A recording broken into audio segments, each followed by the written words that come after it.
Find the zeros of polynomial in each of the following. First one, p of x equal to x plus 5. See here, p of x equal to 0. P of x equal to x plus 5. Where is p of x? Just we write 0. 0 equal to x plus 5. X equal to minus 5. Second one, p of x equal to x minus 5. P of x equal to 0. See here, p of x equal to 0. X minus 5. So x equal to plus 5. Next,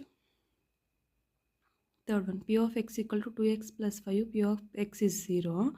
So here 0 is equal to 2x plus 5. So x equal to minus 5 divided by 2. P of x equal to 3x minus 2. P of x equal to 0. 0 is equal to 3x minus 2. So x equal to 2 divided by 3. Next, fifth one, p of x equal to 3x. P of x equal to 0. 0 equal to 3x. X equal to 0 by 3. 0 by 3 is 0. P of x equal to a into x. P of x is 0. 0 equal to a into x. X equal to a by 0. 0 by a. So x term is 0.